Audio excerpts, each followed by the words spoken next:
Hi, welcome to Gemstone Tarot. It's June the 1st. June just happens, doesn't it? It's like, I don't know, you kind of have that whole New Year's resolution thing, and then you sneeze and then it's June. That's it.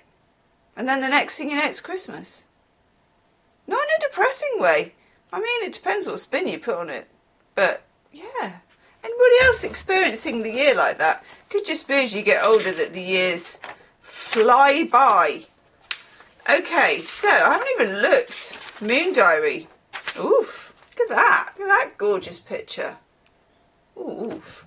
Right, 1st of June. Moon in Sagittarius. Mercury enters Cancer. If you don't mind. Look at that, see? The page is yet to be written. And we are having a fairy tale tarot. We do this every once in a while. Love this deck. So, which particular fairy tale do we need to talk about today? This may be a little bit shorter, this video, because it's super hot in here. Valentine is here as well. If you look, you can tell that she's super hot. Oh, because she's all stretched out, aren't you, sweetheart? You all stretched out. And then I didn't have the heart because she was here first. Aren't you, sweetie? I didn't have the heart to put the this thing, you know, the patchwork thing on properly, because I would have had to put it over her head, and I thought she doesn't need that. So we agreed. She lifted her chin and I tucked it under. I know. Okay. Which fairy tale? Just watching a student pack their car. Oh, you see some things. You see some parking. Trouble is, they learn to park just as they're leaving university. I know, they come here and they're like, how do you do this? This is so narrow and there are so many cars. You do, you have to fight for parking. And then they're really, really shit at parking for ages. They're like, oh my God, like 57.10. And then by the time they leave, they've cracked it. Oof.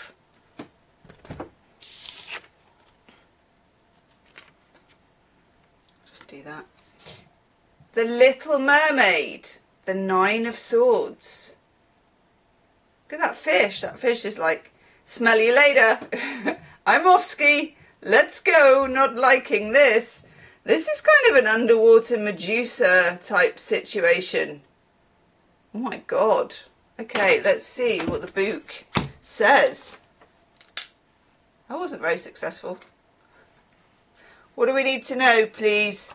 Little Mermaid vibes. What number is she? Oh God, who am I? Are they done in alphabetical? Oh my God, they are. They're in alphabetical order. That is super duper helpful. So, is it going to be under the or little?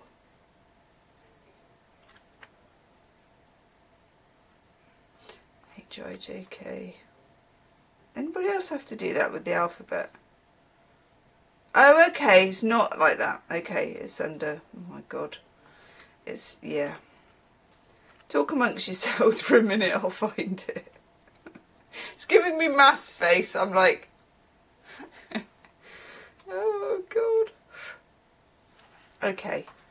No, that's Rapunzel. It's not Rapunzel, unless Rapunzel is very, very different story. Oh, it's Hans Andersen.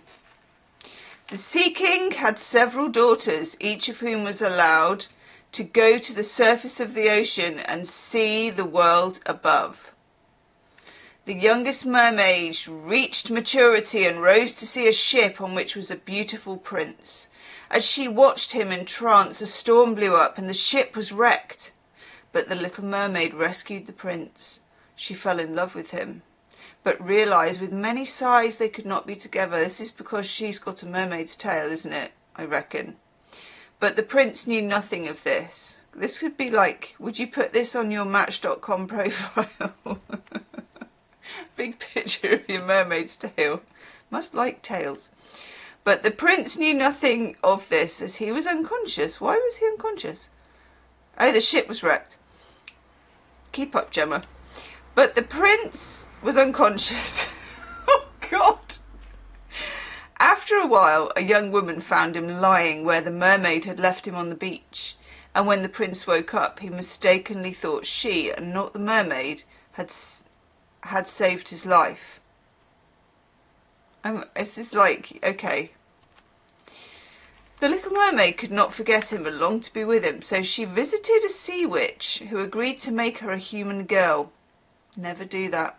Never give up that mermaid tale. But the price was her lovely singing voice.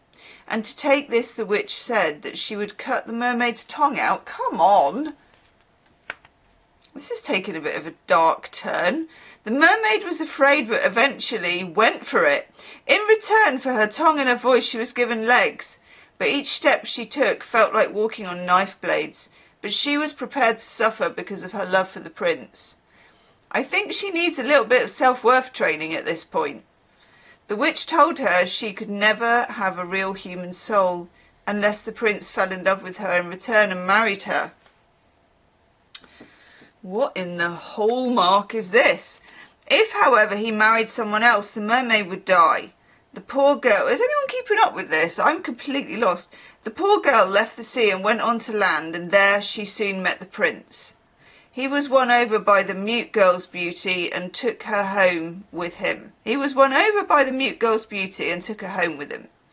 But when it was time to marry, he said he could only marry the young woman who saved his life at sea, not realising, of course, that the mermaid was that very person. The prince's father arranged for the young man to meet a beautiful princess, and with joy he recognised her as the girl who'd been on the beach. It's not going to end well, is it? And, of course, was convinced that she was the one who'd saved his life. He married her, much to the little mermaid's great sorrow. That night, as she was waiting to die, she saw her sisters, who had cut their hair off and given it to the witch in order to save their sister's life. They gave the little mermaid a knife and told her she must kill the prince.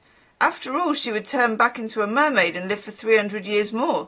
But still in love with the prince, she refused to kill him, and instead, as the sun rose, because of her goodness, she did not die, but instead joined the daughters of the air, and then became an aerial spirit. That's interesting. Which would roam the earth for 300 years and then ascend to heaven. I reckon that is that. But can I just say, I'm going to tell you what the meaning is for the tarot. I mean, it's the Nine of Swords, so we kind of know the meaning, but what was that about? That was a lot. Keywords and phrases. Okay, the Little Mermaid story is hard to come to terms with. Full of suffering and sacrifice. The tragedy, of course, is the girl gives up everything and submits to agony. Christ, yeah. I mean, I always used to advise, don't drive to meet a man. I mean, this is a lot more than that, isn't it? Which, like this story, is a card full of tears and pain and seems to hold out little hope. In fact, it's been called a card of hysteria. And there is a sense of melodramatic tragedy about it. There is a happy ending of sorts. As the mermaid is given the possibility of ascending to heaven, the message we can take is that times of sorrow may actually sometimes be a way to higher spirituality. I'm sorry, but I'm not going along with that.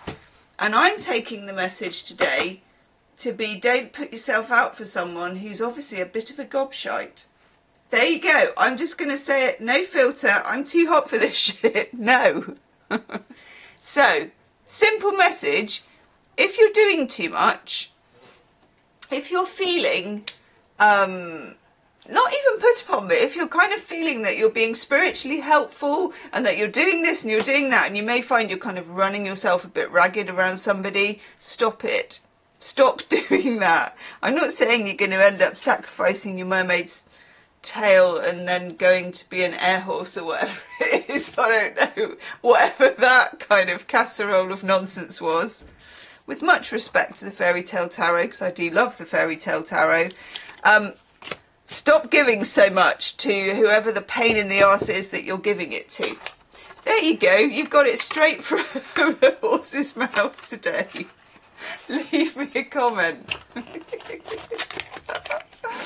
Oh, I love it. And I'll see you tomorrow. Namaste.